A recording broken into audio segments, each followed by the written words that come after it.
ഈശോ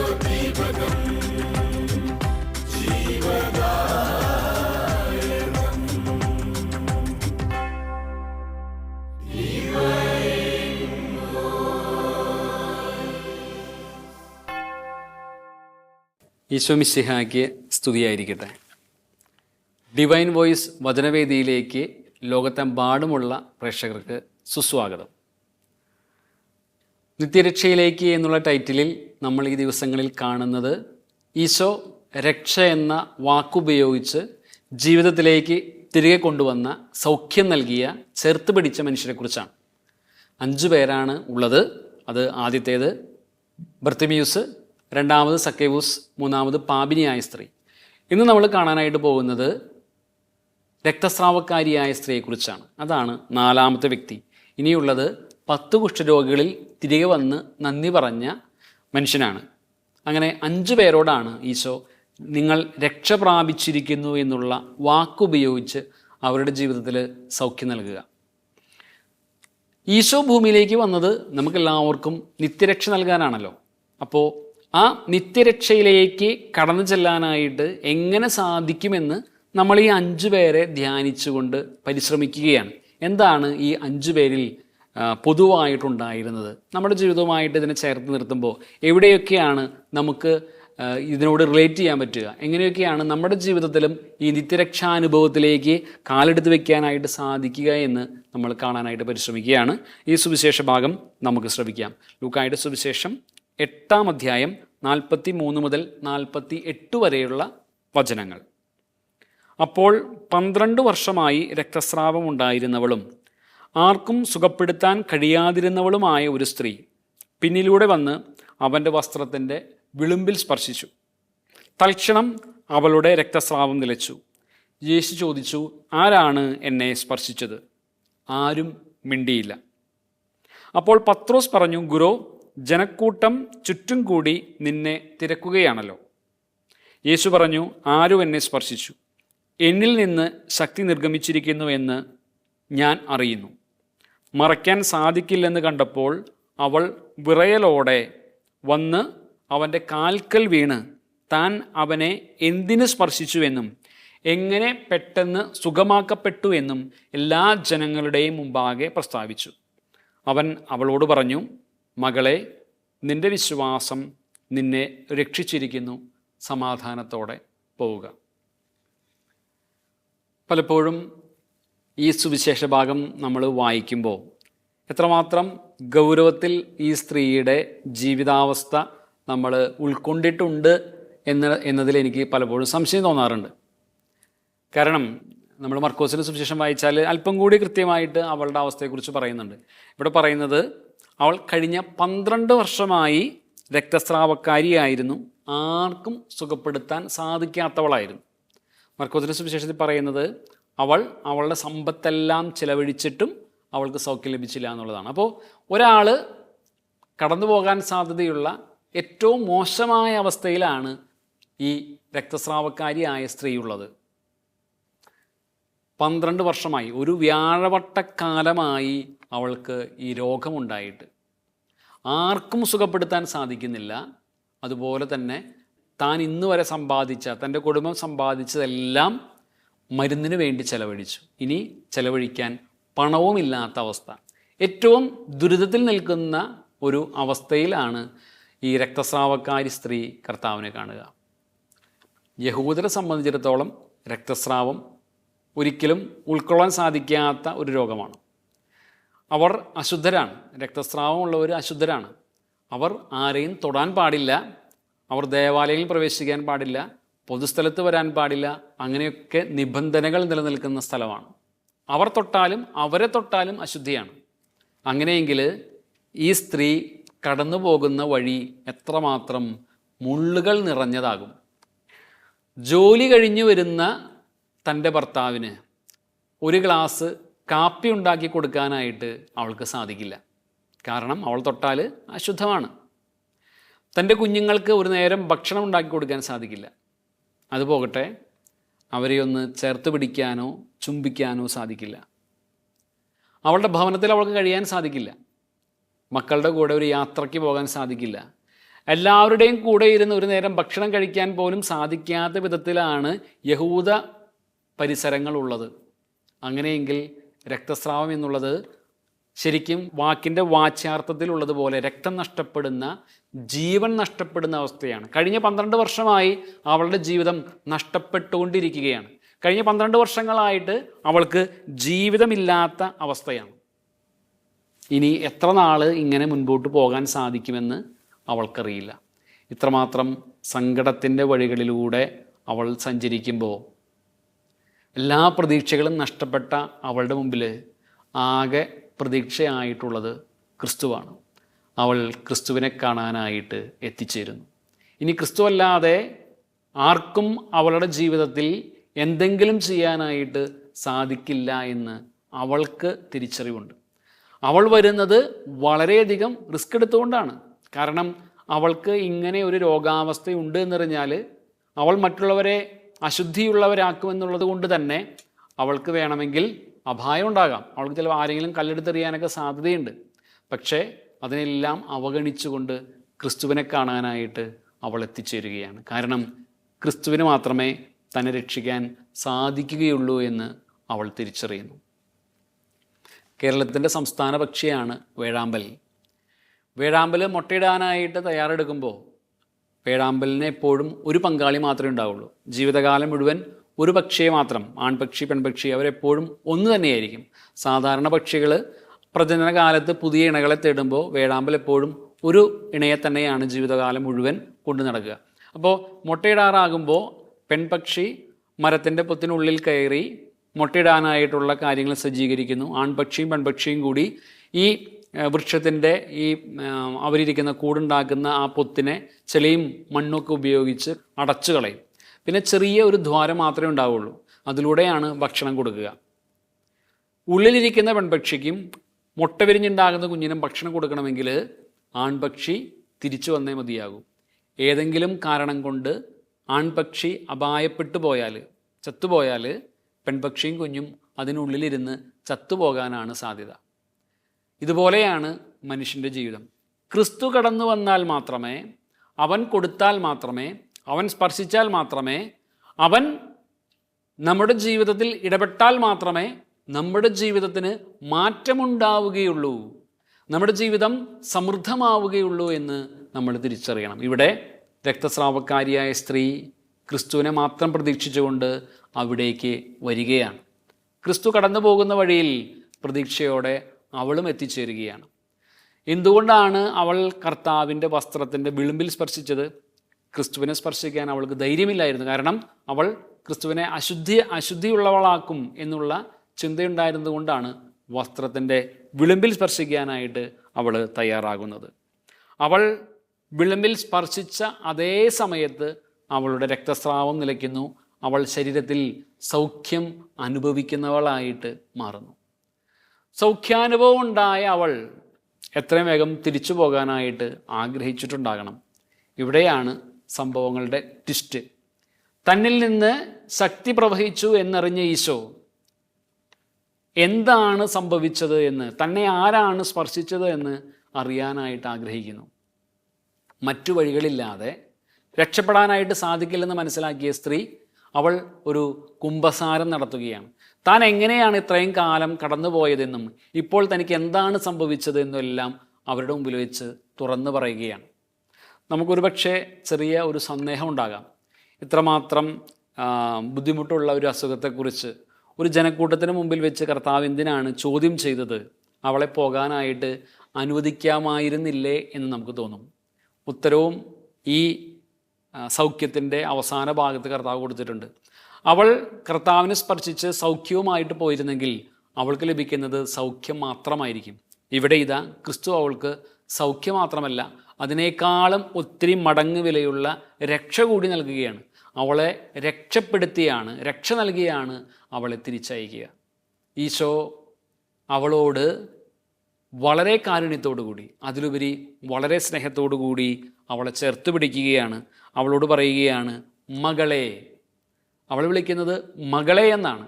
ഇന്നുവരെ എല്ലാവരും അവളെ കണ്ടിരുന്നത് ഒരു ബാധ്യതയായിട്ടാണെങ്കിൽ, ഒരു ഭാരമായിട്ടാണെങ്കിൽ, കുടുംബത്തിനും സമൂഹത്തിനൊക്കെ ഒരു ബുദ്ധിമുട്ടായി മാറിയിരുന്നെങ്കിൽ ആദ്യമായിട്ട് അവളെ കർത്താവ് ചേർത്ത് പിടിച്ചുകൊണ്ട് വിളിക്കുകയാണ് മകളെ എന്ന്.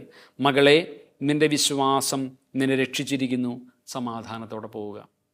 ഒരുപക്ഷെ നമുക്ക് ചിന്തയുണ്ടാകാം, അവൾ വന്ന് സ്പർശിച്ച് ഒന്നും മിണ്ടാതെ പോയിരുന്നെങ്കിൽ എന്ന്.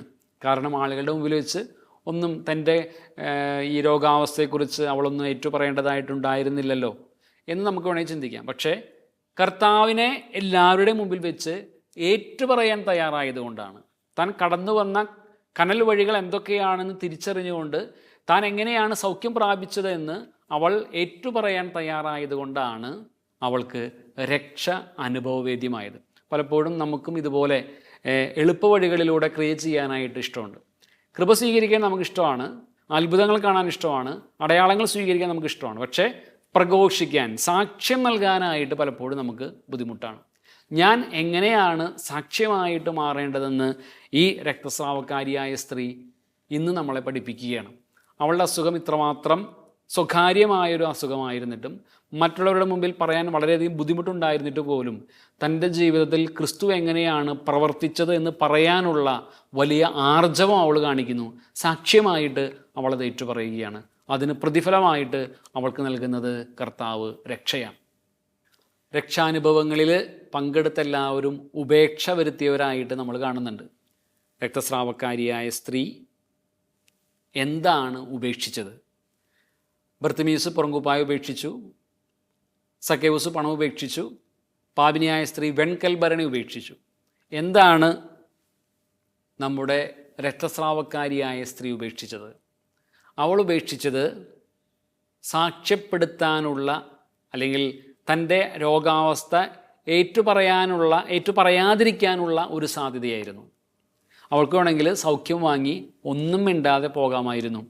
കർത്താവ് ചോദിച്ചൊന്നും കേൾക്കാതെ അവൾ പോയാലും അവൾക്കൊന്നും സംഭവിക്കില്ല. കാരണം കർത്താവ് കൊടുക്കുന്ന സൗഖ്യം എന്നേക്കുമുള്ളതാണ്. അതൊന്നും തിരിച്ചെടുക്കാനായിട്ടൊന്നും പോകുന്നില്ല.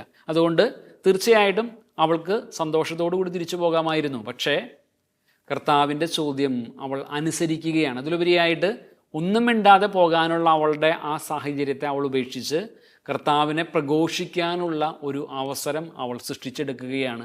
കർത്താവ് തൻ്റെ ജീവിതത്തിൽ പ്രവർത്തിച്ച വലിയ കാര്യത്തെക്കുറിച്ച് അവൾ പ്രഘോഷിക്കുകയാണ്. എല്ലാവരുടെയും മുമ്പിൽ വെച്ച് തൻ്റെ ജീവിതത്തിൽ കർത്താവ് എങ്ങനെയാണ് പ്രവർത്തിച്ചത് എന്ന് അവൾ ഏറ്റുപറയുന്നു. അത് അവൾക്ക് തന്നെ നന്മയ്ക്ക്, രക്ഷയ്ക്ക് കാരണമായിട്ട് മാറുന്നു. പലപ്പോഴും ക്രിസ്തുവിനെ പ്രഘോഷിക്കാനുള്ള അവസരങ്ങൾ നമ്മൾ ഉപയോഗപ്പെടുത്താതിരിക്കുമ്പോൾ ക്രിസ്തു നൽകുന്ന രക്ഷയിൽ നിന്ന് അകലുന്നവരായിട്ട് നമ്മൾ മാറുകയാണ്. ക്രിസ്തുവിന് സാക്ഷ്യം വഹിക്കാനുള്ള നമ്മുടെ അവസരങ്ങളെ നമ്മൾ വില കുറച്ച് കാണുമ്പോൾ അതിലൂടെ നമുക്ക് ലഭിക്കേണ്ട രക്ഷ തന്നെയാണ് കൈമോശം വന്നു പോവുക. നമ്മൾ പറഞ്ഞു, ഈ രക്ഷ സ്വീകരിച്ച വ്യക്തികൾക്കെല്ലാം പൊതുവായ ചില കാര്യങ്ങളുണ്ട് എന്ന്. അവരെല്ലാവരും ഏറ്റവും മോശമായ അവസ്ഥയിലായിരുന്നു. നമുക്ക് കൂടുതൽ എക്സ്പ്ലനേഷൻ ഇല്ലാതെ തന്നെ മനസ്സിലാക്കാൻ സാധിക്കുന്ന കാര്യമാണ് രക്തസ്രാവക്കാരിയായ സ്ത്രീ കടന്നുപോയ വേദനയുടെ, ഒറ്റപ്പെടലിൻ്റെ, അതിലുപരിയായിട്ട് തിക്താനുഭവങ്ങൾ. ഒന്ന് ആലോചിച്ച് നോക്കിയാൽ, സ്വന്തം കുഞ്ഞുങ്ങൾക്ക് പോലും ഭക്ഷണം എടുത്തു കൊടുക്കാൻ സാധിക്കാത്ത, അവരെ ഒന്ന് മാറോട് ചേർക്കാൻ സാധിക്കാത്ത, അവരെ ഒന്ന് ചുംബിക്കാൻ പോലും സാധിക്കാത്ത ഒരു അമ്മയുടെ അവസ്ഥ അത്രമാത്രം മോശമായിരിക്കും. അതും ഒരു ദിവസമോ 2 ദിവസമോ അല്ല, കഴിഞ്ഞ 12 വർഷമായിട്ട് അവൾ ഈ അസുഖത്തിന് അടിമയാണ്. അവൾക്കൊരിക്കലും അവളുടെ ജീവിതത്തിലെ സന്തോഷങ്ങൾ അനുഭവിക്കാനായിട്ട് സാധിക്കുന്നില്ല. ഏറ്റവും മോശമായ അവസ്ഥയാണ്. അതുകൊണ്ടാണ് അവളുടെ സമ്പത്തെല്ലാം വൈദ്യന്മാരുടെ അടുത്ത് ചെലവഴിച്ചിട്ടും ഇനി യാതൊരു പ്രതീക്ഷയും ഇല്ലാതിരുന്നിട്ടും അവൾ ക്രിസ്തുവിനെ തേടി വരുന്നത്. ഏറ്റവും മോശമായ അവസ്ഥയിൽ അവൾ ക്രിസ്തുവിനെ അന്വേഷിച്ച് കണ്ടെത്തുന്നു.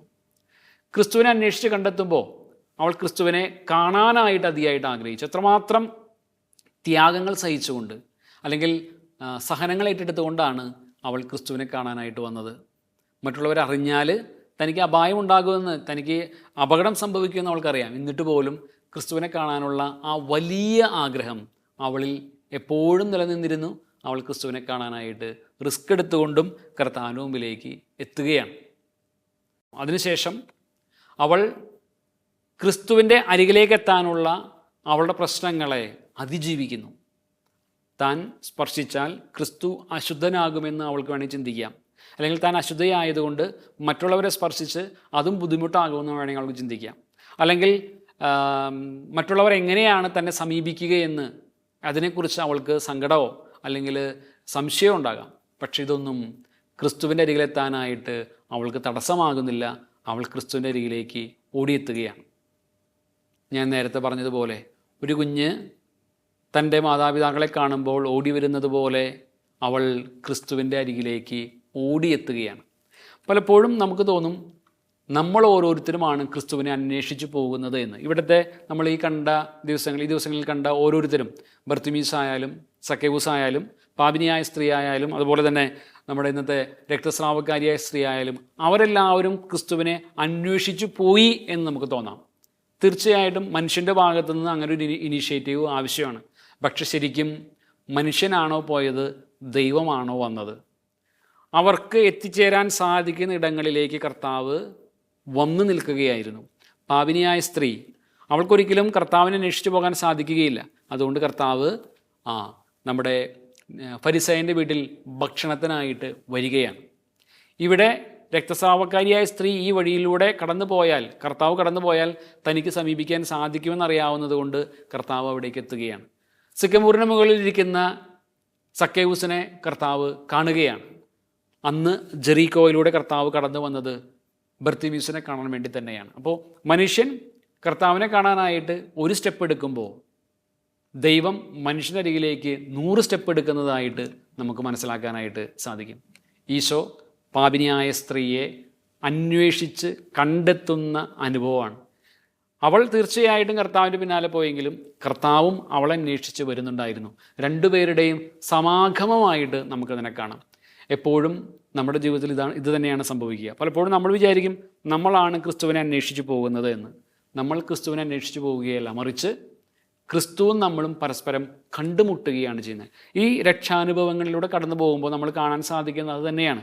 എല്ലാവരും ക്രിസ്തുവിനെ അന്വേഷിക്കുന്നു, പക്ഷേ ക്രിസ്തു അവരെ തേടി വരുന്നു.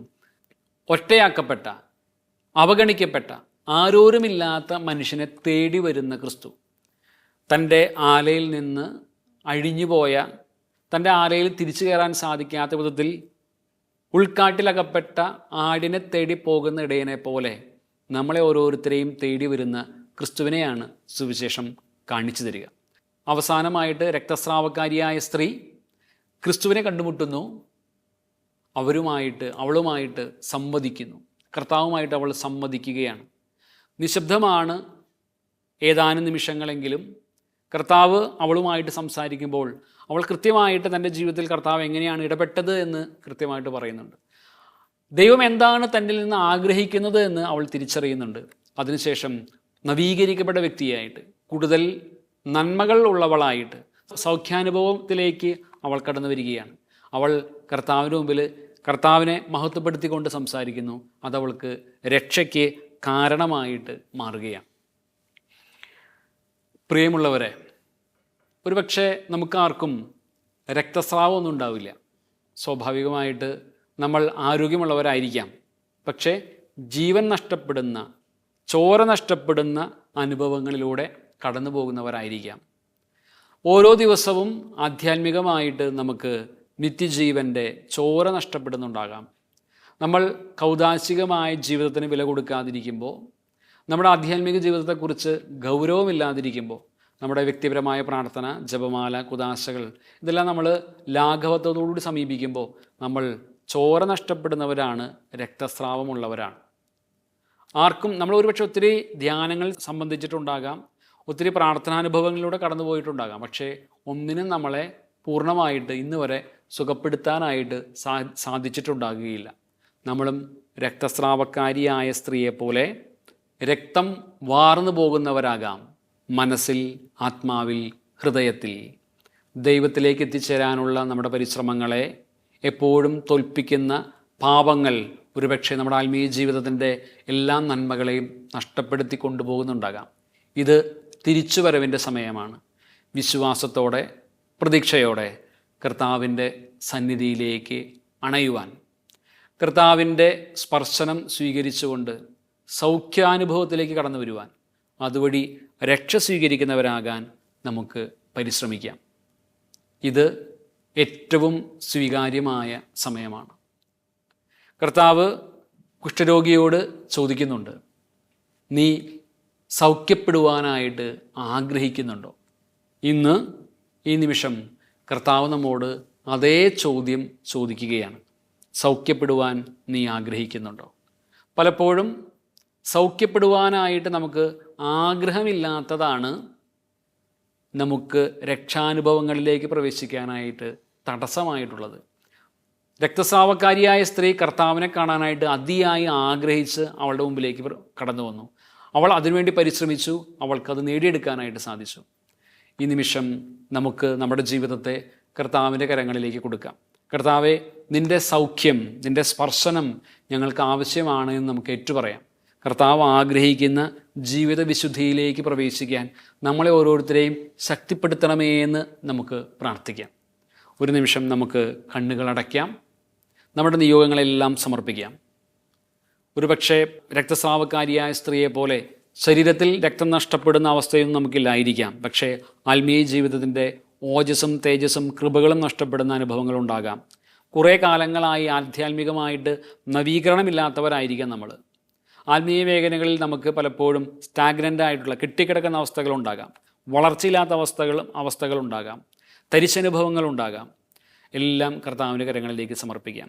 ഇനിയും പൂവിടാത്ത ഒരു വൃക്ഷത്തെ പോലെ, ഇനിയും ഫലങ്ങൾ കായ്ക്കാത്ത ഒരു വൃക്ഷത്തെ പോലെ ആയിരിക്കാം ഒരുപക്ഷെ നമ്മുടെ എല്ലാ കുറവുകളും ബലഹീനതകളും കർത്താവിൻ്റെ സ്പർശനത്തിലൂടെ വീണ്ടെടുക്കാനായിട്ട് സാധിക്കട്ടെ. പൂക്കുന്ന മരങ്ങളായി, തളിർക്കുന്ന ചെടിയായി, ഫലങ്ങളുള്ള വൃക്ഷമായിട്ട് മാറാൻ നമ്മളെ ഓരോരുത്തരെയും ശക്തിപ്പെടുത്തണമേ എന്ന് നമുക്ക് പ്രാർത്ഥിക്കാം. എന്നും കർത്താവിനെ മഹത്വപ്പെടുത്തിക്കൊണ്ട്, എന്നും കർത്താവിന് സ്തുതി പാടുന്ന, മാലാഖമാരോടൊപ്പം കർത്താവിനെ സ്തുതിക്കുന്ന ഒരു വലിയ ദൈവാനുഭവത്തിലേക്ക്, അതിലുപരിയായി നിത്യരക്ഷയിലേക്ക് നമ്മളെ ഓരോരുത്തരെയും പ്രവേശിപ്പിക്കണമേ എന്ന് നമുക്ക് പ്രാർത്ഥിക്കാം.